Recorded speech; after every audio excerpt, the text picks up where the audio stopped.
Welcome, everyone. I see we have just a few attendees in the room, and surely in the next minute or two, we will have more joining us. Thank you for joining today. As some of you know, my name is Nora Moraga Louie, and I'm excited to moderate today's webinar. You all likely know that this is the launch of an extended dialogue on forest, livelihoods, and peace. And today we are being hosted by organizers from the Environmental Peacebuilding Association's Forest Interest Group. We're going to give our audience members just a few minutes to settle in. And in the meantime, I'm going to start out with just a few logistical notes. So first of all, this session will be held in English and we will be recording it. We are using the webinar format for this first session of the extended dialogue. And we ask that our participants and panelists and organizers use the Q&A feature or the chat to pose questions of our esteemed presenters, of the organizers, throughout today's session.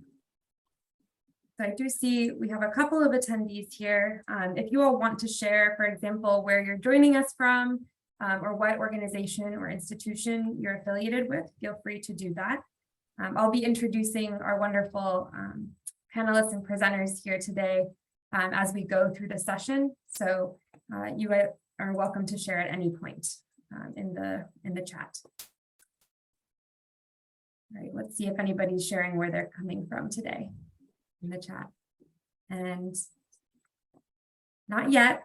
I'm personally based in the Washington, D.C. area. I know we're joined here from colleagues in Indonesia, Colombia, and Rwanda. So thank you all for making time in the various time zones that you're all in.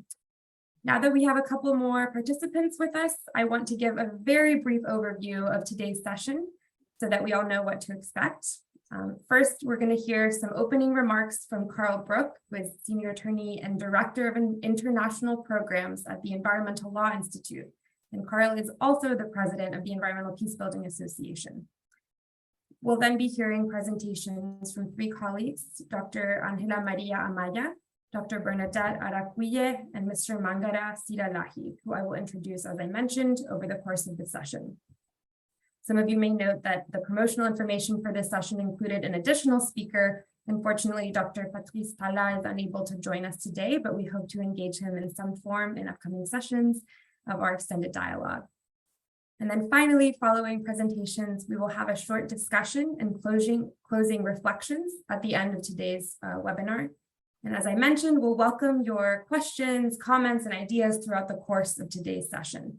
We'll do our best to respond to these again at the end. But without further ado, I would like to welcome Carl Brook for some opening remarks on framing forests, livelihoods, and peace. Hi, welcome everyone, and greetings wherever you are. It is an honor to be here today, and I would like to start off by introducing those who are not familiar with the Environmental Peacebuilding Association, or ENPACS, is the premier global association dedicated to bringing together researchers, practitioners, and decision makers who work on issues of environment, conflict, and peace. Founded in 2018, the association includes members in 70 countries, and it's a multidisciplinary forum with three main aims. First, we seek to identify promising research avenues and best policy practices, as well as foster exchange of knowledge and data. And toward that end, we will be launching the only peer-reviewed journal on environment and security in September of 2023. Second, we seek to build capacity and awareness among practitioners to advance the field and to increase impact of our intervention. And third, we foster interactions among scholars, practitioners, decision makers, and others across disciplines, genders, geographical locations, and stages of professional development. One of the hallmarks of our association are 10 interest groups where people can come together and collaborate in sharing information, learning, developing tools. And the Forest Interest Group, or FIG, who is the host of today's webinar, is particularly active. We're honored by the three experts who have joined us for today's webinar, who will share their perspectives on forests, livelihoods, and peace. In addition to regional diversity, Latin America, Africa, and Asia, They also represent a range of professional perspectives, including academic, civil society, and grassroots level business. I'm really excited to see where there are differences and where there are commonalities. This is one of the great ways that we learn. Today's webinar is the prelude to what we anticipate to be a series of exciting discussions as part of an extended dialogue that we are launching today. You are all invited to actively participate in this extended dialogue, not only today, but which we'll have our next session on 9th of November. Our intention is to establish a learning platform and a network of experience that can be used to share current problems, developments, and success stories, and to further deepen our understanding. We are pleased also to announce the upcoming 3rd International Conference on Environmental Peace Building. This conference is going to take place in The Hague, Netherlands, and is scheduled for June 19 through 21. I am thrilled that the Forest Interest Group, under the leadership of Bernd Unger, is able to host this extended dialogue on forests, livelihoods, and peace leading up to the 3rd conference, sharing experiences and deepening learning. Thank you. Thank you very much, Carl. And yes, seconding the thanks to our wonderful organizers, Bernd, and I know there was much hard work from Kelechi and Tom, Tori, and many others in the Forest Interest Group as well. We're very happy to be here today. And as I mentioned, we're going to go ahead and get started with our wonderful presenters. So I will be first introducing Dr. Ángela María Amaya. We are very excited to be welcoming her today. She is a trained lawyer from the Universidad Externado de Colombia and holds both an LLM and PhD in environmental law from the University of Zaragoza in Spain. Dr. Amaya was also a 2021 Fulbright visiting scholar at the Environmental Law Institute and American University in the United States. Currently, Dr. Amaya is a professor and researcher at Colombia's Universidad Externado and also works as a consultant in environmental law, forest law, and climate change and biodiversity for national and international organizations. We welcome Dr. Amaya for her presentation on forest resources in Colombia, challenges for sustainable peace. And I will welcome Dr. Amaya to share her screen. Good morning, everyone. Thank you so much for having me. I'm really pleased to be part of this webinar. I'm going to share my screen. And thank you, Nora, for the warm presentation. Okay, I think you can see everything, okay? Looks great. Okay, thank you. Well, in my presentation, I would like to share the Colombian experience related with environmental peace building and forest resources from a legal academic perspective. Let me check the time. So, although I currently do not work with communities, my academic and consultancy work with the government and international cooperation projects has allowed me to identify some series of challenges and difficulties that have prevented the achievement of sustainable peace from an environmental perspective. I'm aware that environmental peace building is not only a legal matter. There's a multi-factor perspective, but I'm going to speak about the legal perspective. So my contribution today will be to share with you the Colombian experience and how the weak or non-existent implementation of environmental peace building tools and approaches has hindered the sustainable development of the communities most affected by the conflict. So I will divide my presentation in 4 sections. I will give you some context on Colombia. I will give you some context also on the peace agreement. I know it's been a while. I mean, it's been 7 years since the peace agreement, but we are still struggling with that. And I'm sure that this is something common in all of the countries that have gone through this kind of process. Thirdly, I will try to address some environmental peace building tools in Colombia, and finally, some challenges and opportunities. So Colombia is a country rich in biodiversity and forest resources. We have 10% of world biodiversity, but unfortunately, we are a forest country or a country of forests, but unfortunately, we do not have forest culture. This is something that we are having struggling for a long time. More than 52% of the mainland is covered by natural forests, approximately 59 million hectares, which makes Colombia the third country in South America with the largest area of natural forests, and therefore with potential conditions to develop this sector. Natural forests are distributed in the 5 main biogeographical regions, mainly in the Amazon, and 53% of our forests are owned by ethnic groups. This is a very important data because our forests are the livelihood of our communities, Black, African American, and indigenous communities, and some other minor different ethnicities. Live and own within a special relationship with the territory, legal relationship with the territory. We also have 16% of our natural forests included or protected by these national parks. However, the forest sector and the forest-derived livelihoods are not clearly reflected on the current sustainable development policies.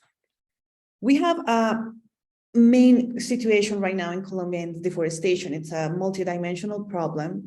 I'm going to show you some numbers really briefly. And as I mentioned, it's a multidimensional problem. It's an environmental problem with impacts on biodiversity and ecosystem services.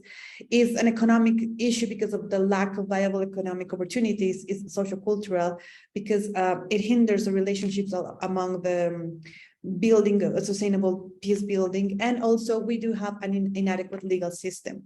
I know that the legal system is not the main issue to solve. And when we want to address these kind of issues, maybe the law is not the first one we need to address. But if we do not address it, a bad legal system is going to hinder everything else. So it's like, it's not probably the priority, but it has to be there. We have to address the law. There are 5 main causes of deforestation. They're different from territories, main one being land grabbing, bad extensive farming practices, unplanned transportation infrastructure, illegal mining, and illegal logging. As you can see here, I don't know if I'm blocking it with my... As you can see here, these are the current numbers of deforestation measured by year and hectare. We have the last from 2021. And it's really clear that after signing the peace agreement, the deforestation numbers were up, really up. And even they're going down a little bit. We are now experiencing another growth on these deforestation numbers or figures.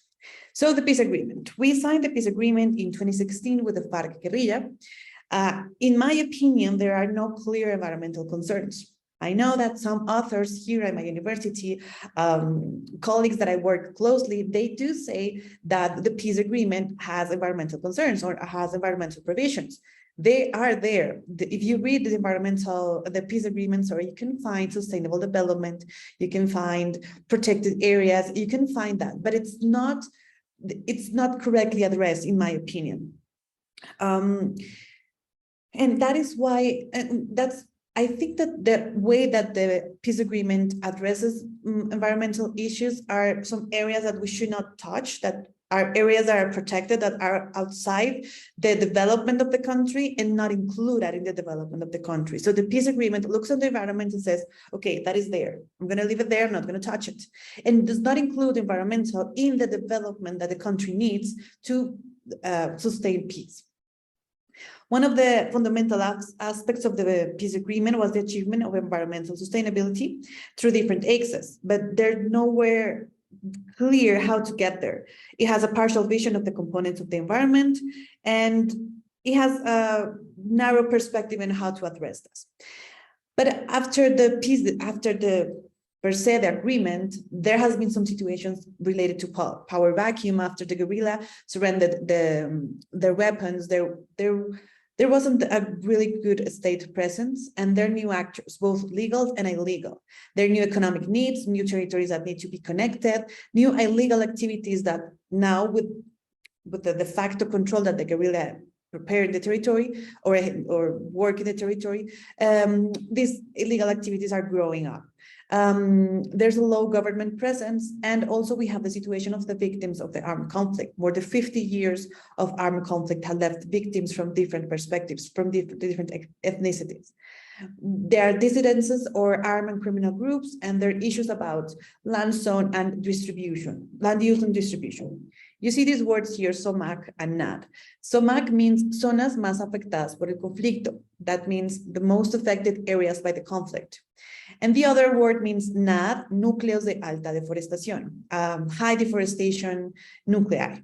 These two different prioritizations of territories converge. So the entity in charge of prioritizing municipalities to address the environment, the conflict, has a list of 140 municipalities that are the most affected by the conflict. And then the environmental institutions have made a list of the 20 or 15, 20 top municipalities with high deforestation, and they all match. So the most affected areas by the conflict are also the most affected areas by deforestation. So it is clear, and right now we can say that not only me, and I don't want to get into politics, but the last government, we're starting a new government right now. The last government didn't do a really good job on implementing the commitments of the peace agreement. So it's like we are starting fresh because the 4 years that have passed has been a little bit low on implementation. So it is clear that this weak implementation has accentuated deforestation and has affected communities that depend on forests.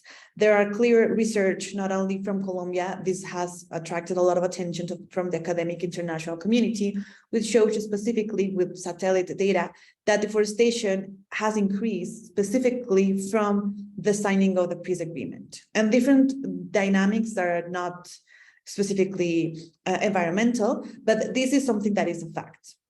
Now I would like to share with you 2 forest-based strategies that could be considered as an environmental peace-building approaches. That could be environmental peace-building in Colombia. It's also a really hard to translate expression, the construcción de paz sostenible, it's longer.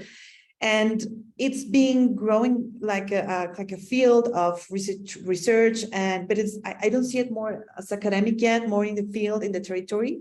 People are doing these exercises, but it just doesn't have a name right now, or as I see it, it's now getting the name that it deserves as an approach for environmental peace building. People have been working in the territories, in the land with the communities, but now we are seeing something that is shaping as environmental peace building. And I would like to share 2 experiences. One of them is Forest of Peace, Bosques de Paz. It was created in 2017 with the idea to reserve some areas. And this, I'm going to explain later that I don't have any good data. I'm so sorry about this. With four objectives. First, integral management of biodiversity, develop sustainable development for the communities, and community participation, and a living monument of peace. This means that is a forest that is reserved with some administrative figure that is a monument of peace with the names of the victims of the armed conflict.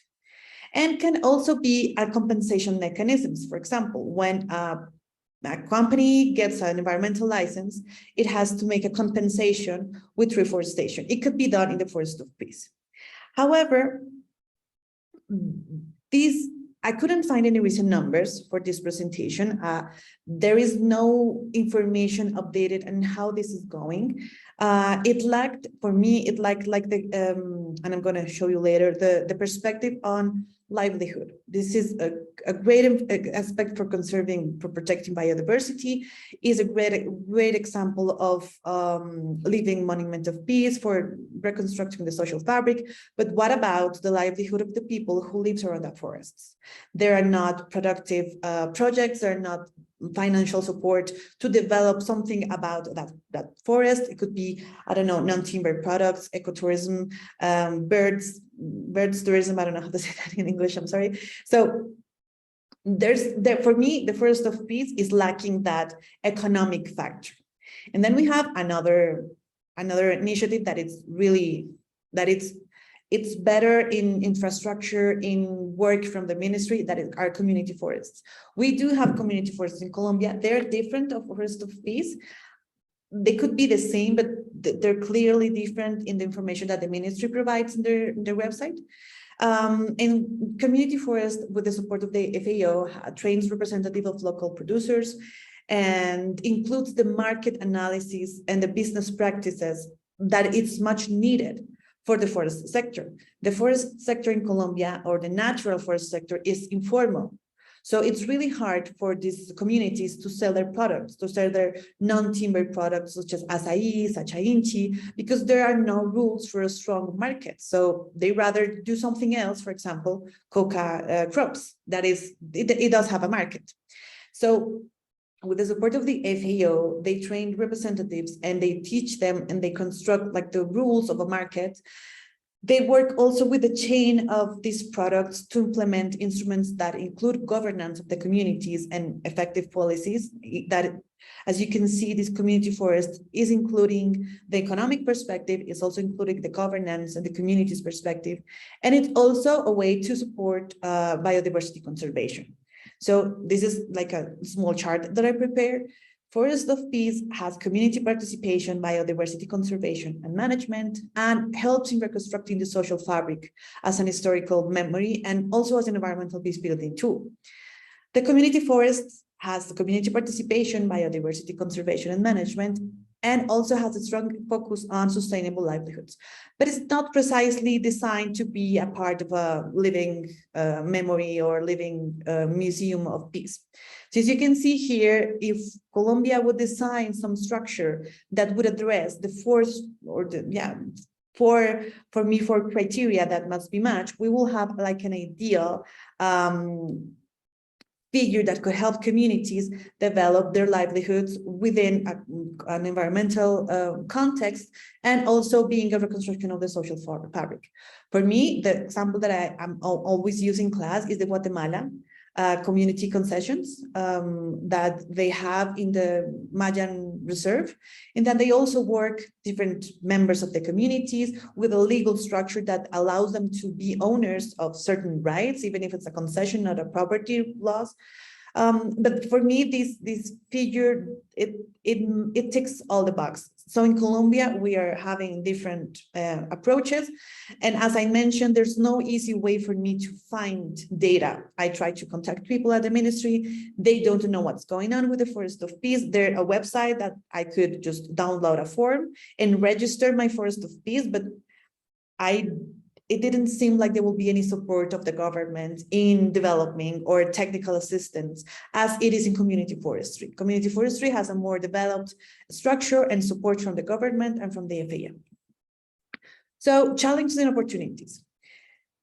For me, beyond the ordering of reserve areas and other environmental important territories, the challenge is to identify projects or formulas that tick all the boxes, that restore the victims, give an equitable access to land, and rebuild these territories that were affected by the conflict, without encouraging deforestation and expansion of this agricultural frontier.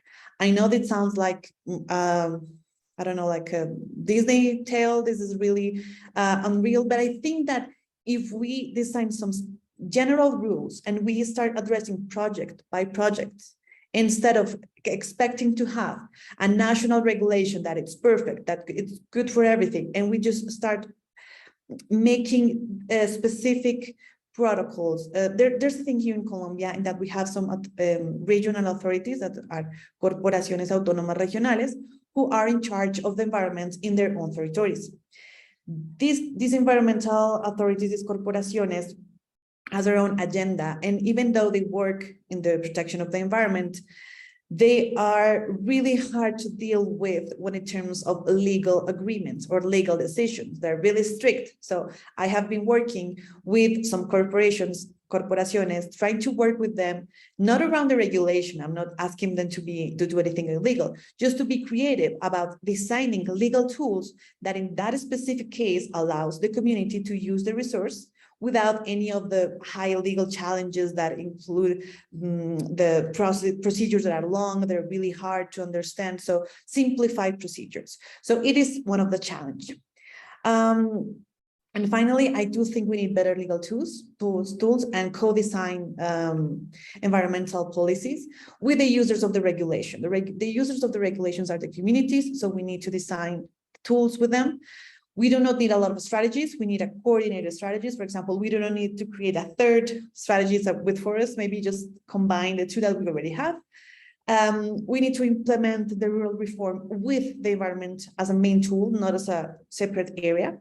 We need effective law enforcement, and we need following through or implementing the peace agreement and strengthening natural resources governance with an approach of environmental justice, coordination, and including the traditional knowledge as a tool or as an input for designing and implementing this governance, these policies, these legal tools. So this is all that I wanted to share with you. Thank you so much.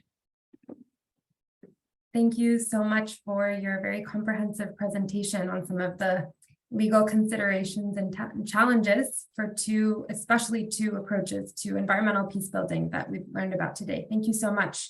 And I just wanted to mention to our audience that if you didn't catch that email and would like to get in touch, we'll do our best to circulate either the presentations or contact following today's webinar. So I think we will hold some reflections on Dr. Amaya's presentation for our end discussion and Q&A. But again, thank you so much for that sort of legal perspective, recognizing some important challenges and also some opportunities or tools that are applicable to the context of Colombia, and also some lessons from other contexts in Latin America. I am now very pleased to be introducing our second presenter for today, Dr. Bernadette Arakwiye. She manages the World Resources Institute's, or WRI's, contributions to the African Forest Landscape Restoration Initiative, also known as AFR 100. And Dr. Arakwiye's previous roles at WRI, she has supported restoration monitoring activities in African countries. And before joining WRI, she conducted environmental research in other African landscapes, working as a research associate with Conservation International in the United States, and as a research assistant with the Dian Fossey Gorilla Fund International in Rwanda. Dr. Arakwiye has also supported WRI research projects in Rwanda on a consultancy basis for many years, and she received a PhD in geography from Clark University in Massachusetts in the United States, where she was also recipient of the NASA Earth and Space Science Fellowship to research the dynamics, drivers, and ecological outcomes of forest cover change in Western Rwanda. Dr. Arakwiye will be sharing with us insights on WRI's experience and will offer a critical perspective, I think, on some of the linkages between forests and livelihoods in the region. Welcome, Dr. Arakwiye. And thank you so much, Nora. I hope, can you hear me now? Looks great and sounds great. Thank you. Okay, amazing. Thank you so much to the organizers for the opportunity for me to share, our work at WRI and really to help us connect the dots between the type of work we do supporting restoration actors in Africa and this broader topic of forest livelihoods and peace.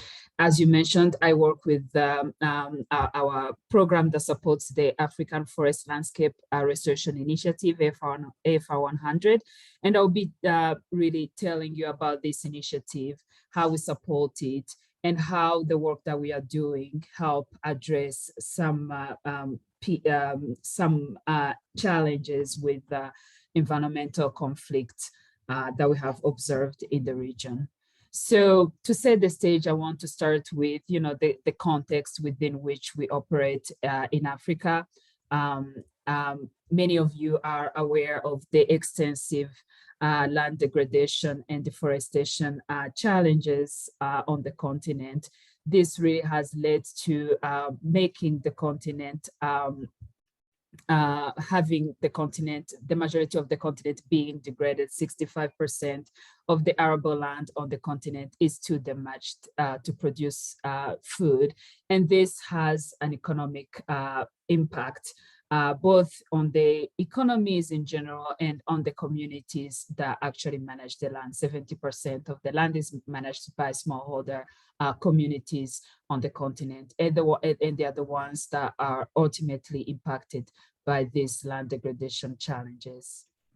So we, by we, it's the collective we. From this degradation, there are solutions, and these solutions are becoming increasingly tailored and customized to the various contexts, the various environmental contexts on the continent. So we know that we want, for instance, to protect and safeguard the remaining intact forests so that they are, prevented from further degradation. We want to maintain quality in existing forests, really reducing fragmentation, reducing degradation, and we want to restore degraded lands. And these degraded lands have various levels of degradation. For the fragmented forests, we want to foster more connectivity on the degraded forests. We want to reverse this degradation and really transform those into healthy forests.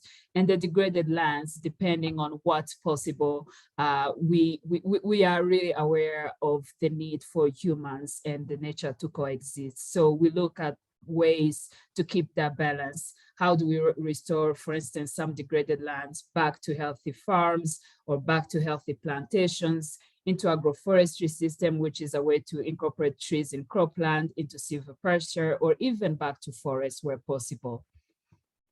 So with that background, research has actually shown that Africa has the greatest restoration potential. Mapping has shown that more than 700 million hectares are suitable for restoration.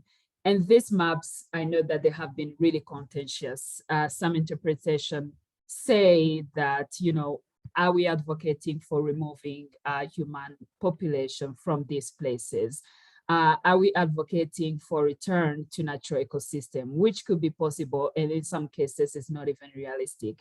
Really to say that this map were a catalyzer for this restoration movement, both at the global level and in Africa, and more has to be done to contextualize them into the various locations so that we keep that balance between nature and the human population. So the African Forest Landscape Restoration was launched at COP15, and it's an effort to restore 100 million hectares of degraded and deforested landscapes in Africa by 2030. It's a partnership that includes multiple African member states, and it is supported by multiple technical and financial partners, really with that broader goal to restore 100 million hectares.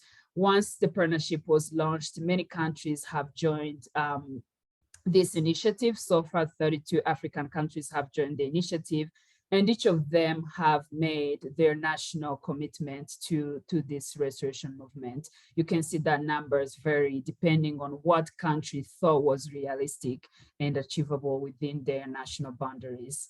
And we know that restoration is not an end goal in itself. Restoration aims to deliver multiple environmental and socioeconomic benefits, ranging from improving water quality, creating jobs, improving soil health, improving biodiversity, improving air quality, mitigating climate change. Some studies really show that there's a business case to restoration. If you invest $1 in restoration, you can get $7 to $30 in economic returns. So really to show what restoration could help us achieve. But because land restoration is dealing with natural resources, is really susceptible to this conflict. And I'm glad to be coming after Angela because she explains some of the conflicts that are also relevant to our work in the restoration sector. So some of the root cause to this conflict include, state policy, conflict between state policies and priority, changes in markets, competing and insecure rights, some governance constraint, conflict due to poverty and inequality. And all of this can happen at different scales. They can happen really among or between local stakeholders. They can happen between local stakeholders and national, international stakeholders, and they can even happen across states that are like participating or trying to implement these land restoration activities. So how is AFR 100 working and what is it doing to address some of these conflicts? The partnership includes the Secretariat, which is housed by the African Union, and it is in charge of mobilizing all the member states and really working on coordination, bringing everyone together, creating that space to discuss the challenges and coming up with solutions at that continental level. And you can start imagining how this can be hard if you are dealing with 32 different member states that each of them have their own interests and all of that. So like, it's a space that is being created. It's a beginning, and I'll be talking about some of the remaining challenges that we continue to observe in this partnership that we support. So the partnership also has a steering committee, which includes funding members. WRI is one of the funding members. It also includes representatives from the member states. And this steering committee meets regularly to take stock on progresses that have been made. And it's great that it includes member states because we get to hear what's actually happening on the ground. What do countries need? What do countries want? And we include that as we are charting the path forward. The partnership also includes a technical support platform. And what I want to spend a little bit more time talking about are these national AFR 100 chapters that are really multi-stakeholders platform that bring together actors from various sectors within a country to discuss challenges and work on solutions that are appropriate depending on the scale of interest. So this initiative, as I mentioned, started in 2016, and so far within its first phase has successfully mobilized multiple partners, has worked on enabling conditions to really accelerate restoration in Africa. And we are starting to see some form of restoration happening on the continent. Only 6 million hectares of land are under restoration, but it's a long way to go in order to achieve the 100 million hectares that initiative aims to achieve by 2030. And we've learned important lessons. We still see a lot of fragmentation and involvement mostly of the environmental sector and the lack of involvement, for instance, of the agriculture sector and the planning and other institutions that have something to do with land. And this lack of, or this siloed approach really reduces the impact of this partnership. And one of the reasons this is still siloed is due to those conflicts that we're talking about earlier. Many sectors still see it easier to just pursue their own goals because it's much harder to try to align between agriculture, between forestry, between planning, between infrastructure, all the sectors that when they come together create this conflicting environment. And the same goes with the planning. We see money being channeled from one institution and the money is being used to do sometimes conflicting activities. You know, the Ministry of Infrastructure wants to create a road. The Ministry of Environment wants to protect the land where the road should happen. Those interested in agriculture actually want to farm the area. So all of that is, the fragmentation is seen on the policy side, on resource mobilization side, on the implementation side. It's a big challenge in this sector. So what are multi-stakeholders platform doing to respond to some of these challenges that I have mentioned?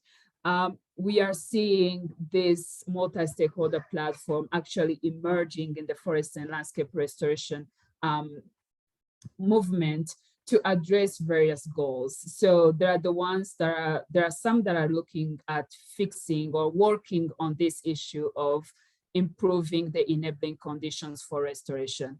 And this, this platform really aims to mainstream and streamline various policies to create that sort of alignment, to really reduce the number of bottlenecks that come from policy. If I could give you a quick example, in one of the country, you know, we know that a lot of restoration activities now, they aim to use native species because of all the danger of using monoculture. Yet one of the country, they don't have access to the seed sources, seed stock of those native species. They are found in protected area, and an institution involved in restoration cannot access protected area because it's not within their mandate.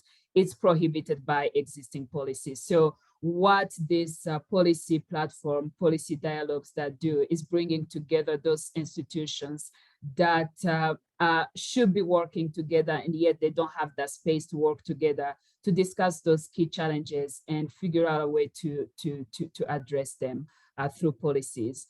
We are also seeing platforms emerging on resource mobilization to really reduce that fragmentation that I have mentioned and really contribute to like improving the funding pool that is going to restoration. The sector itself needs billions of dollars to be able to achieve its goals. And so far we only see a little amount, like 10% or 5% going to this sector. So there's this movement that is being built to create a platform at the country level where stakeholders involved in resource mobilization can vet, can review the projects that are seeking funding for restoration, vet them, connect them to money, and then build the capacity of those that will be implementing restoration so that the money and the funding will be used efficiently. We are also seeing platform emerging on data and information because this is one of the key gaps. We lack data, quality data showing how much restoration is happening, how best to measure restoration. The information is fragmented, it's scattered across multiple institutions. So these platforms on monitoring are also emerging, really to address those data gaps and to create spaces to discuss on how to improve data, how to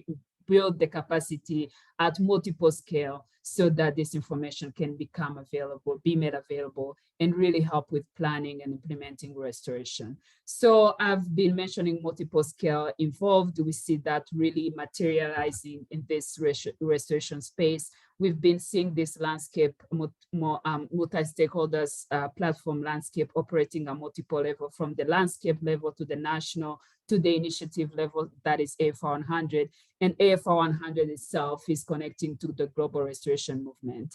And that made a start to the landscape level because this can be transboundary, which could be like, could lead to conflict. But really what we are seeing is that this is creating more space to encourage discussions even beyond boundaries and come up with solutions that work across multiple countries. One key landscape is the Rusizi landscape, which cuts across Rwanda, DRC, and Burundi. And we are seeing this platform as a convener, bringing together multiple actors to discuss these challenges.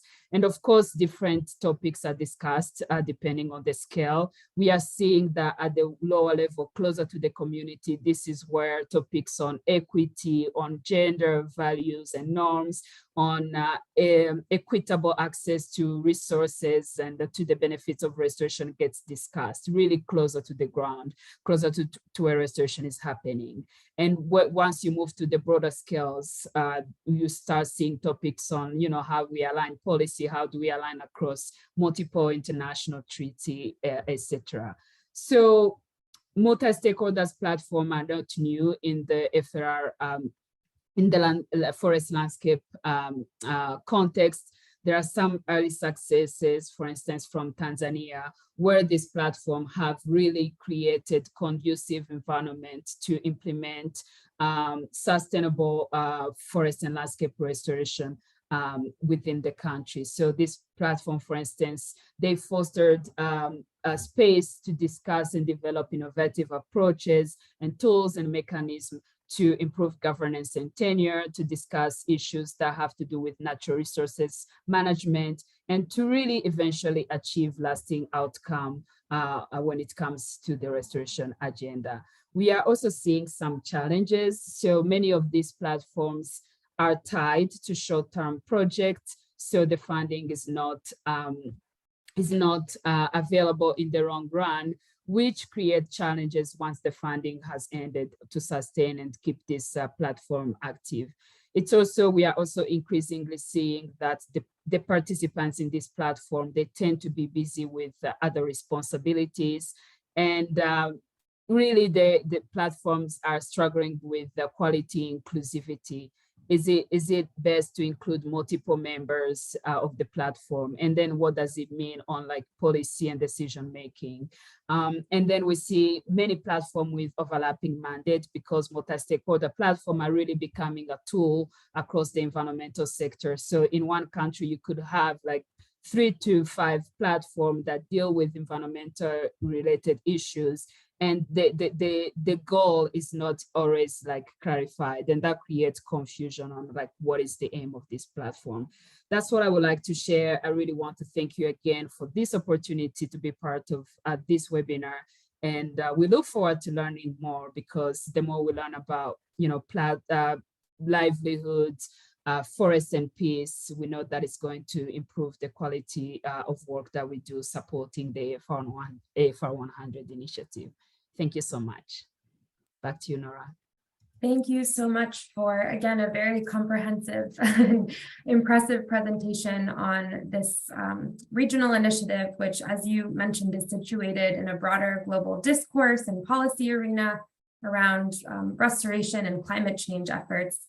I'm seeing a lot of, really interesting connections to other beyond livelihood sort of dimensions of the connection between forests and peace and conflict. I'm especially interested to hopefully explore in our question and answer a little bit more about how this is serving as an opportunity to facilitate dialogue and cooperation between stakeholders that might not otherwise be in the same room thinking through governance questions, financing questions, and supporting livelihoods. So I look forward to learning more in the future. We'll hold again question and answers for the end. I do encourage participants, if you see connections between any of these presentations and your work or lessons you've learned, if you even have contributions or suggestions or ideas to make, feel free to put those in the chat or use the Q&A feature. And with that, I am very excited and honored to be introducing today's final presenter, Mr. Mangarah Silalahi. He has a Master's of Science in Environmental and Infrastructure Planning from Groningen University in the Netherlands, and has a much broader background in planning and anthropology from Bandung Institute of Technology and the University of North Sumatra in Indonesia, respectively. He is currently President Director of Restorasi Ecosystem in Indonesia, bringing with him 25 years of experience, including at BirdLife Indonesia and beyond, in a diversity of topics, including ecosystem restoration, environmental and social safeguards, community empowerment, social government relations, and mediation and negotiation.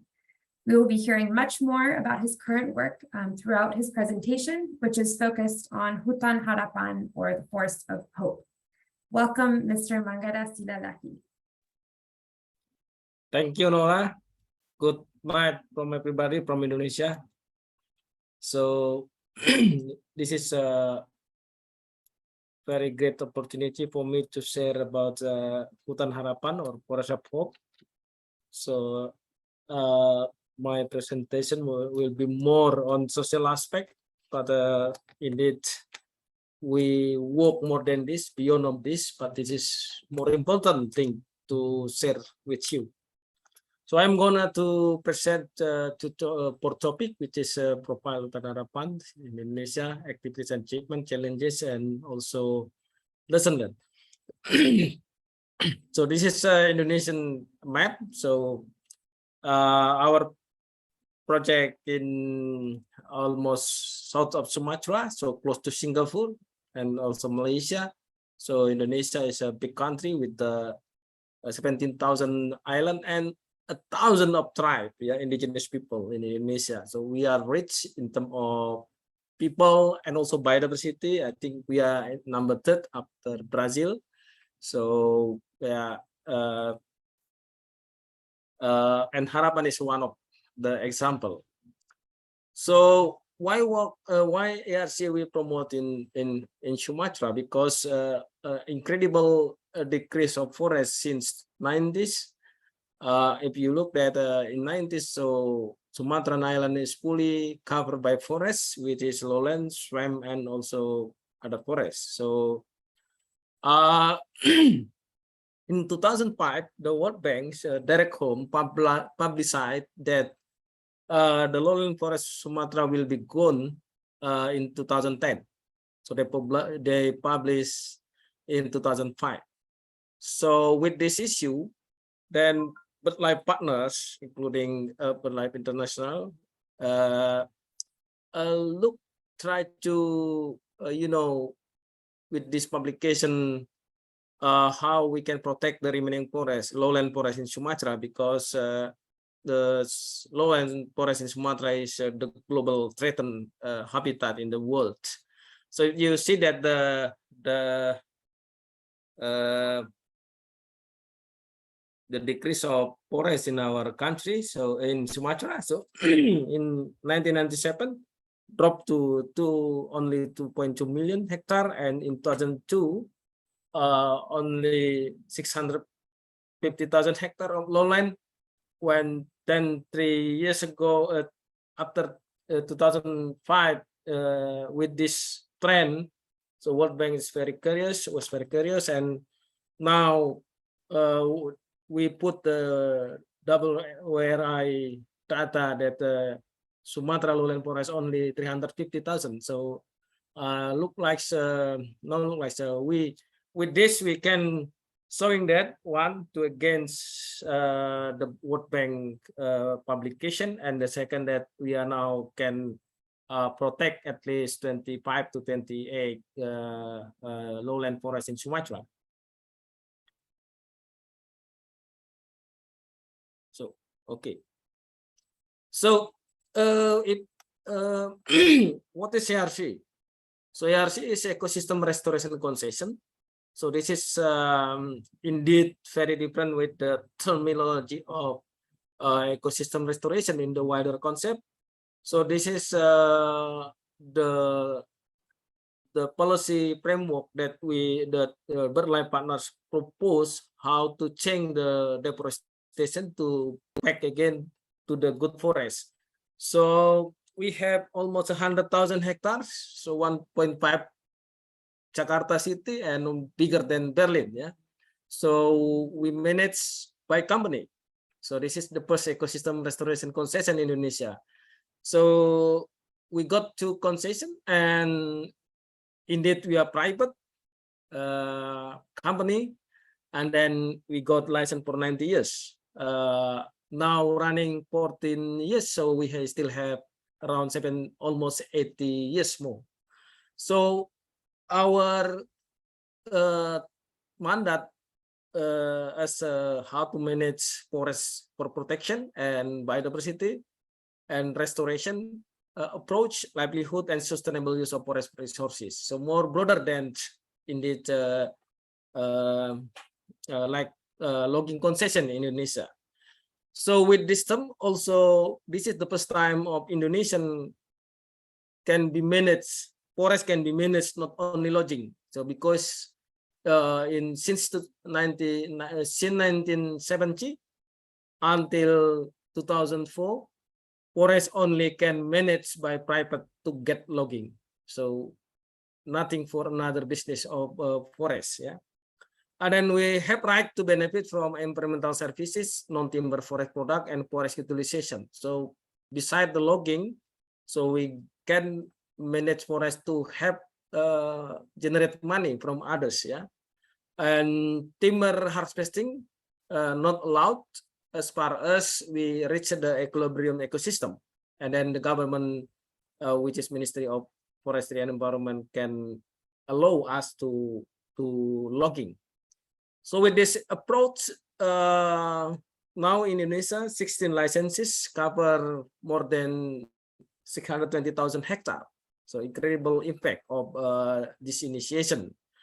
And I think that under the BirdLife of Hope program, so over than 15 countries initiate and get inspiration from Harapam, including in the in the Sierra Leone, Liberia, Brazil, Cambodia, and other Asian country. So this is the long-term vision. This is how to restore the viable and healthy ecosystem, how to make the forest to become productive and contributing to the local economy, and become knowledgeable and respecting ecosystem restoration concession to support sustainable forest product management cultivate multi-stakeholder participation and become self-financing. So why Harapam is important? So Harapam is one of the 34 global biodiversity hotspots.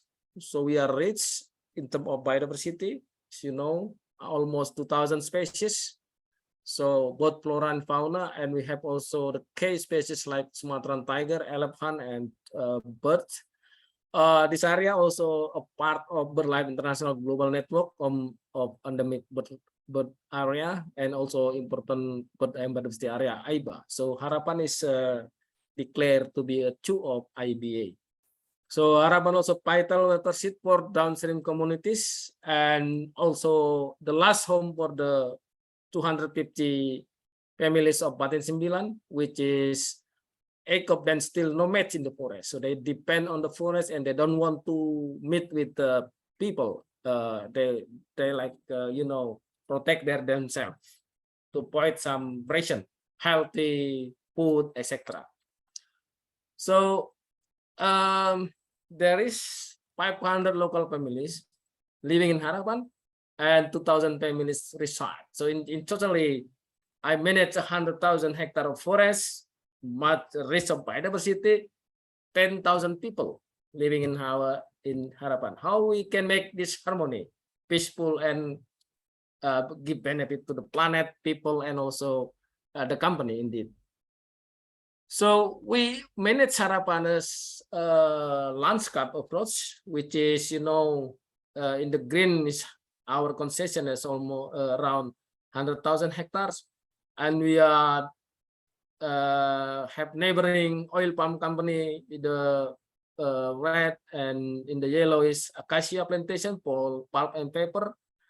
There is any reserve, but yeah, we are now trying to connect in terms of ecological. So we also engage not only community but also land managers how to protect the remaining forests, including in Harapam. So this landscape is almost 500,000 hectares. So we agreed how to manage this. The core is Harapam.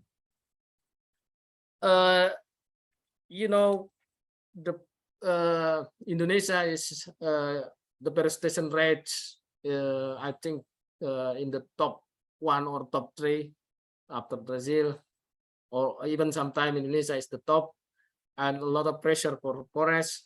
We have the forest, but the population increased significantly. So this is a basic root of conflict, forest conflict in Indonesia, and some of them are using indigenous knowledge, and some our government using the normative and regulation approach. So a lot of conflict in the forest, all of the forest in Indonesia, which is forest area is 70% Indonesia, so almost 120,000 hectares, forest. So we are going to more detail about the community partnership and livelihood program. So with a lot of pressure and a lot of community, both local indigenous people, migrant, we need to be more adaptive, how to understand social behavior, culture, characteristic.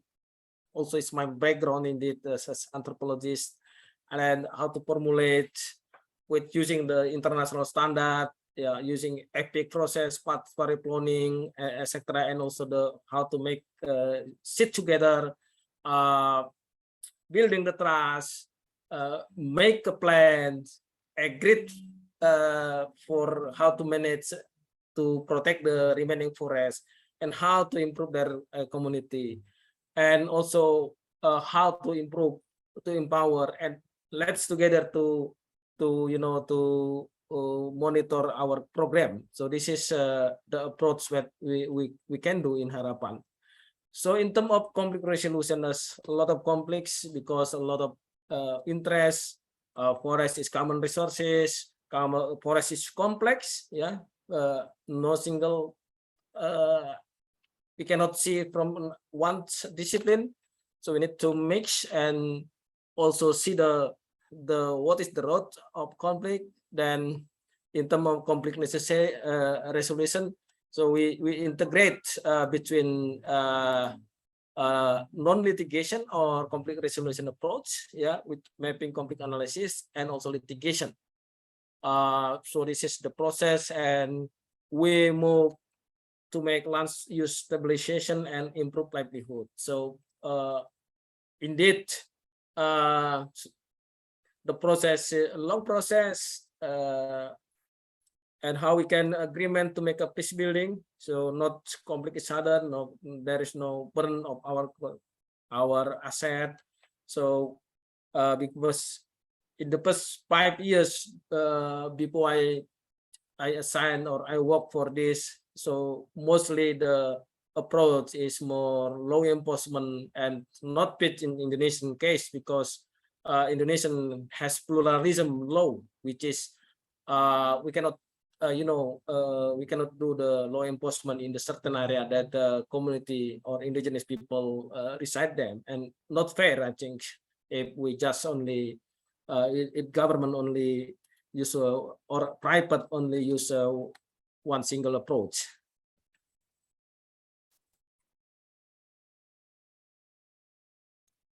Okay, so the achievement from the long processes and also a part of our lesson learned to the government. So and now the state is 12 group of community sign agreement with us under the social forestry program to support the government Jokowi regime more for the community, and for Batin 9 for local Malay and for migrants.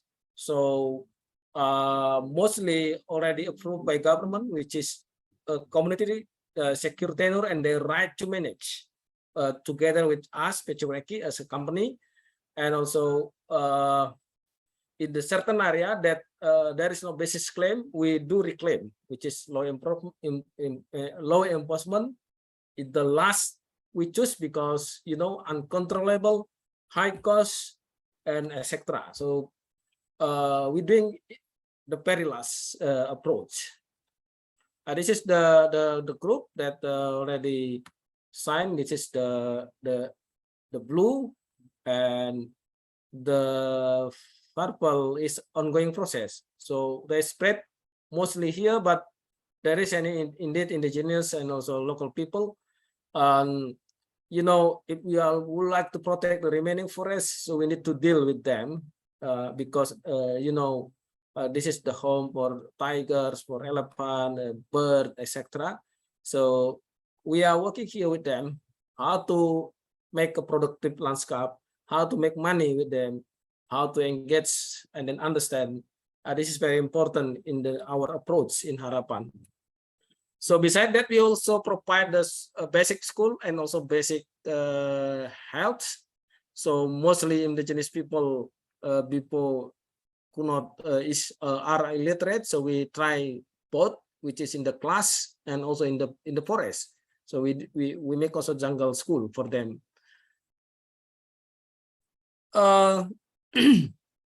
After we reach agreement, a part of the social forestry program, there is another journey.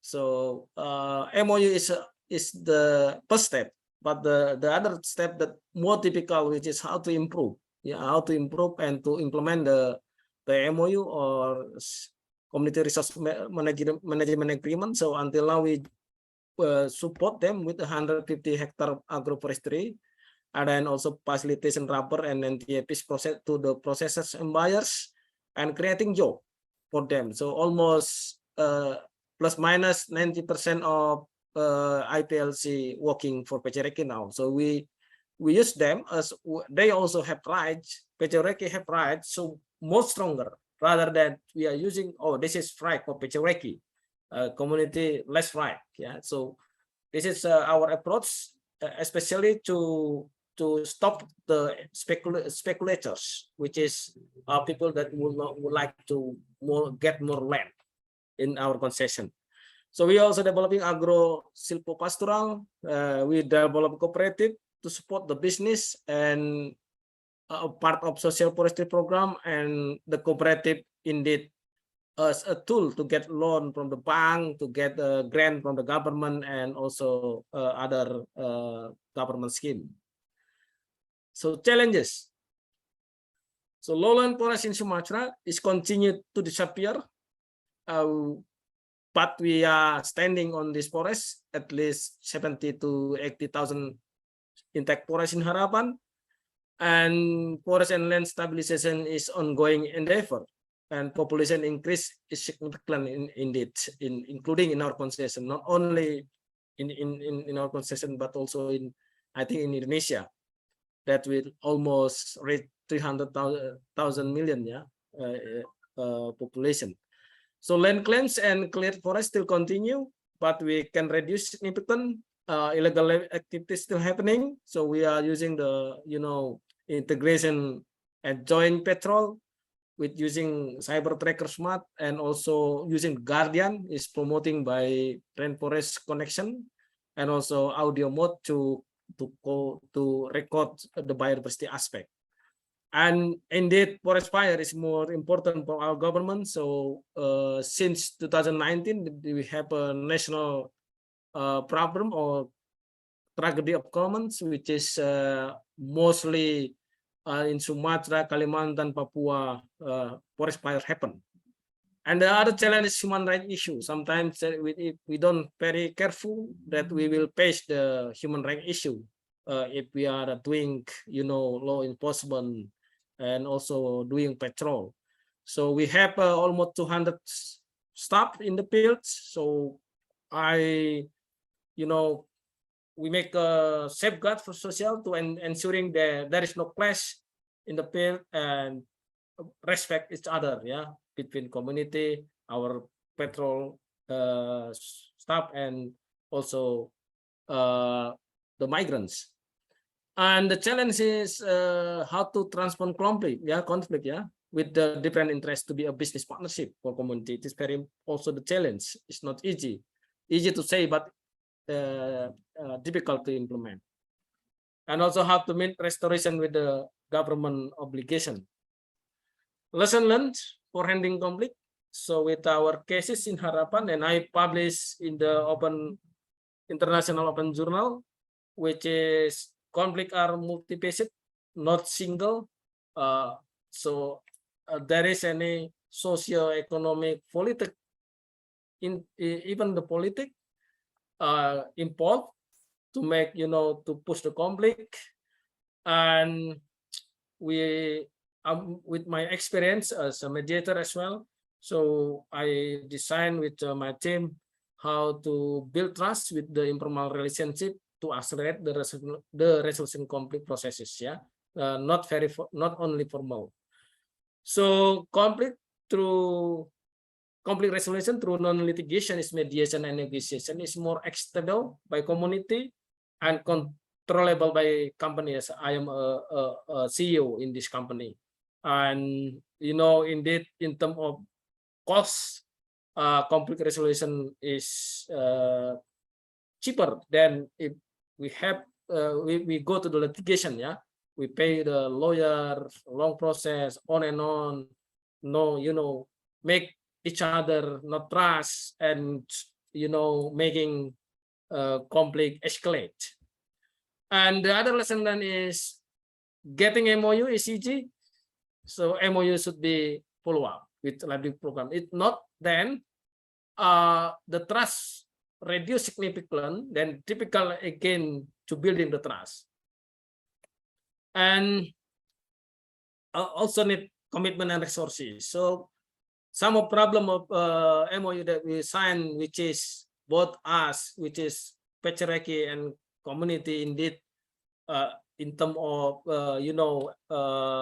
MOU or CRMA, we need to spend resources, money, people, so also the community. So sometimes we have a lack of budget or funding even from donor, but they have also lack because the commitment is a part of the government scheme. And adaptive approach and management. So management adaptive is very important, yeah, in terms of managing forests and then conflicts, especially in the case of Indonesia. I think it would be similar with the international perspective. And non-litigation effort must be supported by litigation when necessary. It means that the latest, if we could not, deal with them, and we we evaluate again, no choice, yeah, no choice, because need to be this is especially for migrant, but for indigenous people we are very careful because with dealing with the human rights issue. So this is what I can say. Thank you very much and good night from Indonesia. Nora, I take to you. Thank you.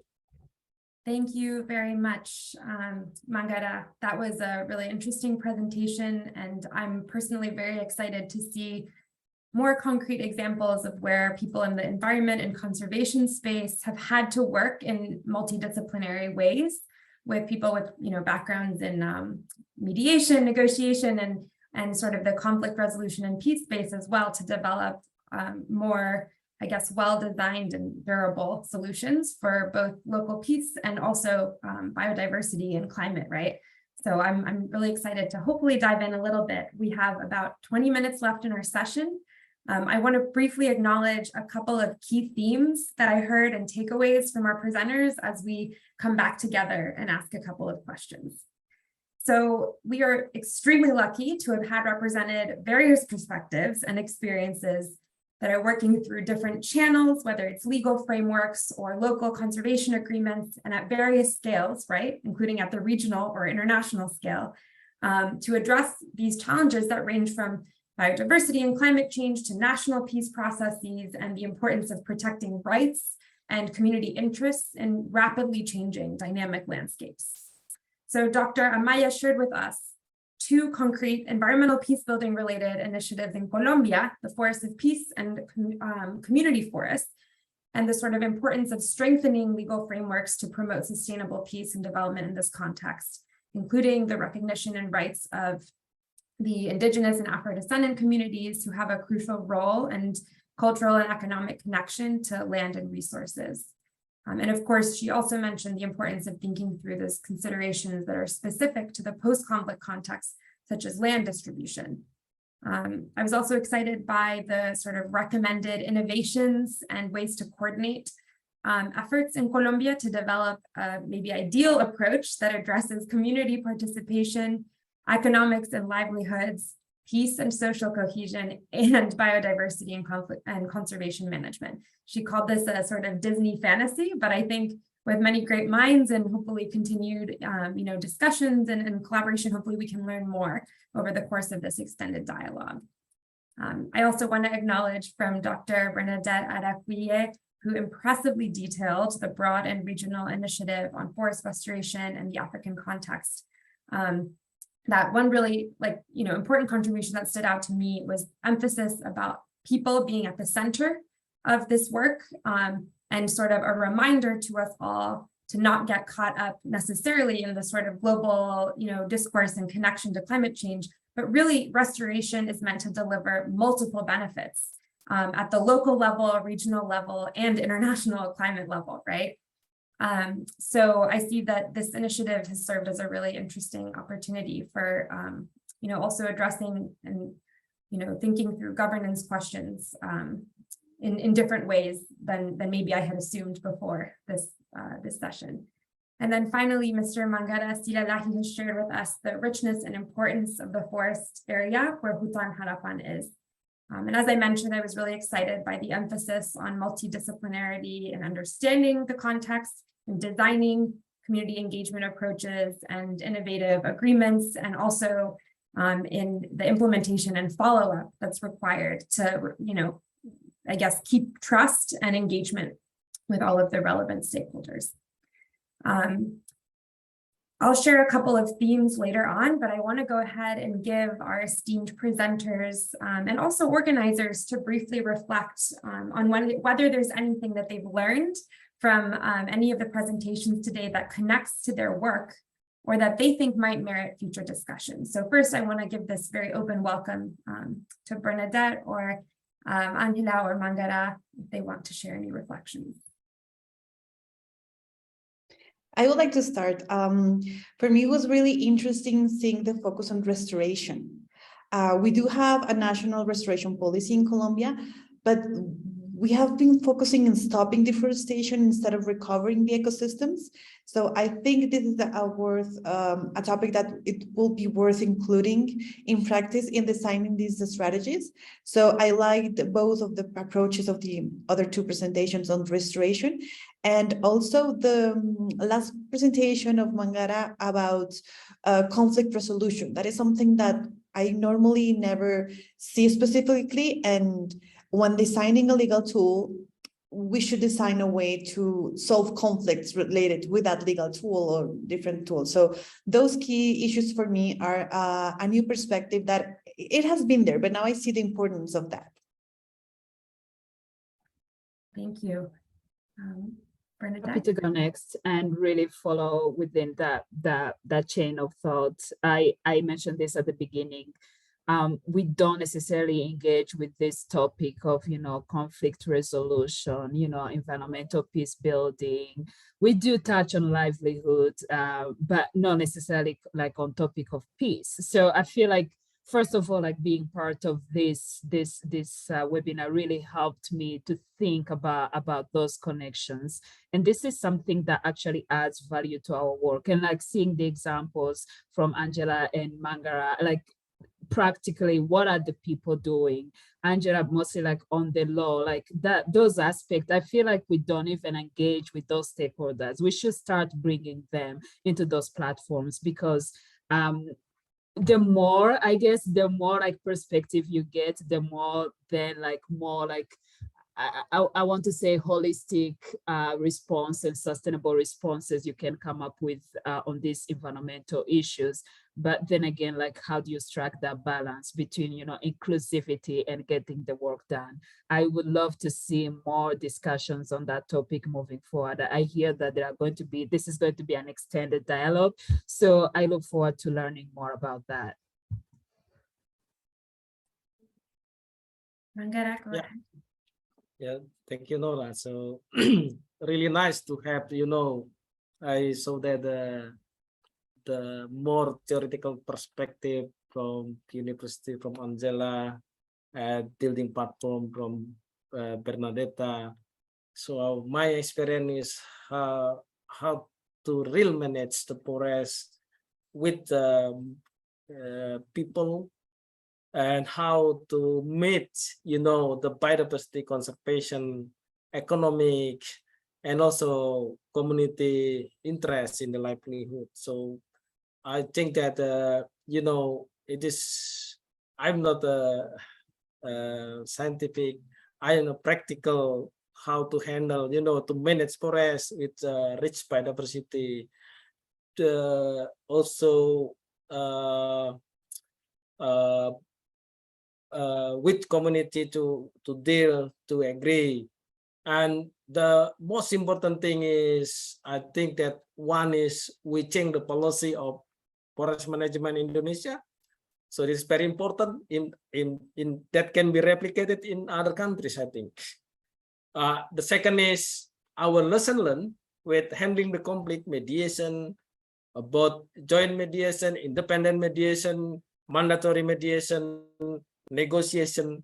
We put a lot of lesson learned, and government adopt to not only for ARC but all of the Indonesian Indonesian regulation on conflict resolution, not only in production forest like we manage, but also in the conservation forest under the partnership agreement. So we inspire Harapam as an example, even though we have a lot of challenge.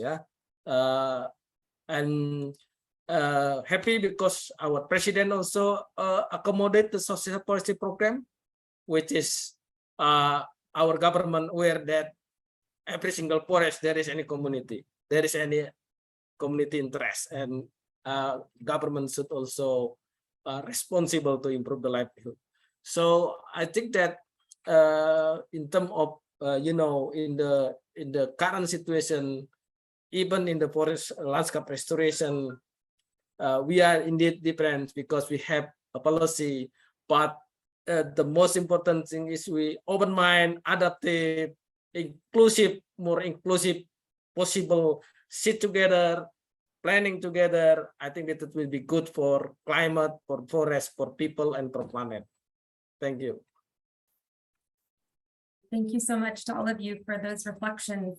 Just so you all know, our wonderful organizers are making notes of the themes and some of the challenges as well, or concrete opportunities as potential topics for future discussion. And I'll invite our participants to also contribute some ideas at the very end of today's session.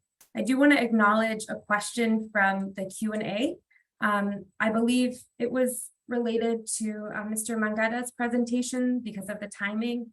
The question is, how do you handle resource use conflicts among community members from different ethnicities? What is the approach that can be deemed environmental peace building in this type of conflict? So this, I'm sure, could merit an entire webinar or life's work on its own. So I invite Mr. Mangarah to reflect, and then I have a quick question for our other panelists before we close. Go ahead, Mangarah. So thank you, Nora. A good question. I think the most important thing, the first step is to understand the position, the interest of stakeholders. So we need to know, understand the culture, the behavior, the interest of indigenous people. Example in our concession, Badik 9, then also local Malay and migrant. So we are looking the similar interests, not the different. If we are looking the different, problem will be coming. But if we have, what is the almost similar our interests with them, and then sit together looking for the the connectivity. Then building the trust very important to them, to the community, and showing also in our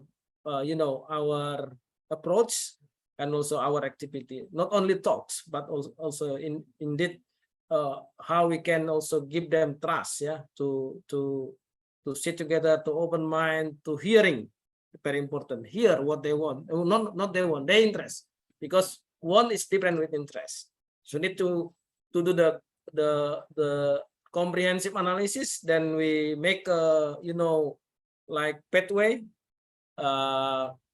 If we collect, even though if there is any huge conflict, we can send independent assessor to know each difference, how different our interests, what is the basis of claim, what is the object of the claim, is it overlap or not? If overlap, how we can we know that this can be resolved, and then see again the government regulation that can accommodate.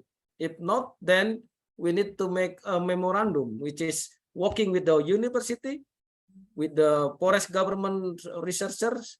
So we put together to be a policy memo. Then government again, and then government will also, approve. We are in difficult situation because we are company get mandate to manage the forest, to restore the forest, but also need to get supporting from the government. So both of should be, arranged with in good way. Then can move to be more, more secure for their tenure, and more get more support, not only from the company, as we have limited resources, but also from the government, other company, local government, even university, researcher, etc. They will support us. So I think that in short, that see the picture, yeah, and see what is the same interest, arranging the policy, and also our company indeed to make, you develop the environmental, social, and safeguard, and also policy, put the resources, it is a long process indeed, not as easy I said it now. So, but there is a lot of requirement that to be moved, because if we don't have resources in our company, also problem. Yeah. Resources, not only money, but also skill, how to handle people, how to communicate well, how to understand and building the trust. So I think this is very important. Thank So you. I am not forester, but I assigned to be manage a forest 100,000 hectare.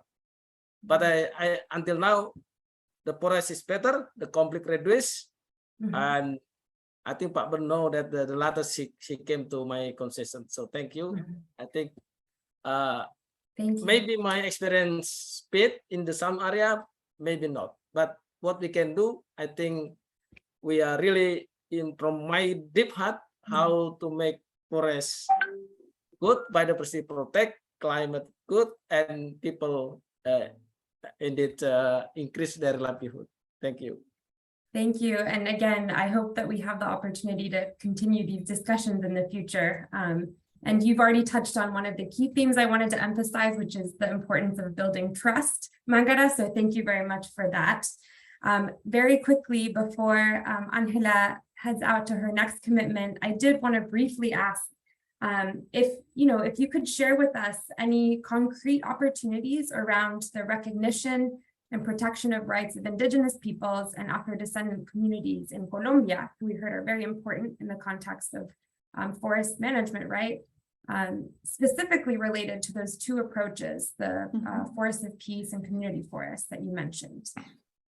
Well, thank you for the question. In Colombia, we do have a legal structure that protects the rights of the communities related to the territory.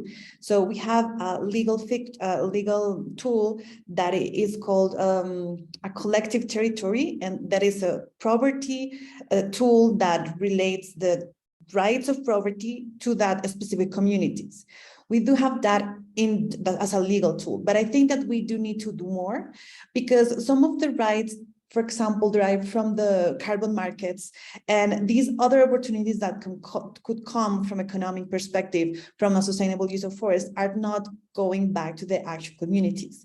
These resources are like dissolving among NGOs and governments and other companies. So we will need to, I think the opportunity will be to create, again, from my perspective, to create safeguards and legal tools that link these rights to their territory and to their communities specifically, rights that go more or beyond their land and includes some, for example, uses of non-timber products, generic resources, that those are there, but in practice, those like derived rights, like secondary rights per se, not specifically land, but other types of rights are not well protected. So the opportunities that I see is that in the use of these two structures of forest of peace and community forest will be to anchor these structures with a more protected rights and provisions that actually guarantee that these revenues are going directly to the community that owns these forests, because that is true, they own the forest.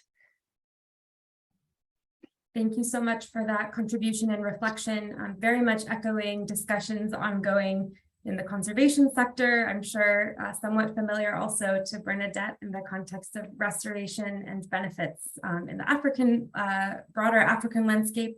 So thank you so much, Dr. Amaya-Arias, for joining us today. I know you have to head out. And we are getting close actually to the end of this session. I think one important lesson which we were expecting is that we need to have more time for the discussion, and that's why we are excited that this is just the first, we hope, of many opportunities to hear from similarly diverse in perspective, discipline, geography, experience, right? Speakers and participants in future webinars, or actually maybe meetings. We may use a different format So I do want to thank everyone for their patience and time listening to these experts' contributions.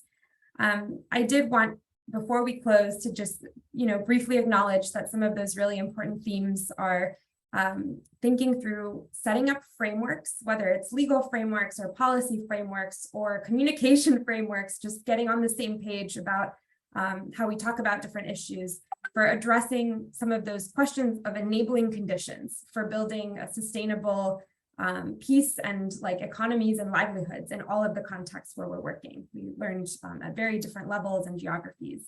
I also wanted to quickly acknowledge that there's, I think, a shared sense of urgency across all of the stories and experiences that we heard today, in part because people are at the core of confronting and experiencing the conflicts and drivers of environmental change everywhere. And I think another takeaway I've seen is that communities should be viewed as actually critical partners in environmental peace building. And a lot of the work that we do is, I think, in theory, in the service of communities. When we think about sustainable development, forest resource management, and building local peace. This is also related to the just critical role that for millennia, centuries at the very least, that traditional local indigenous communities have played in stewarding forest resources, whether or not it's currently recognized. We've heard about some opportunities for recognition and strengthening in all of the contexts. And then finally, I wanted to echo Mangarah's just really important emphasis on trust throughout the presentation. I think we can think of trust differently in all of the contexts, including at the sort of regional negotiation and cooperation level that we heard about from Bernadette.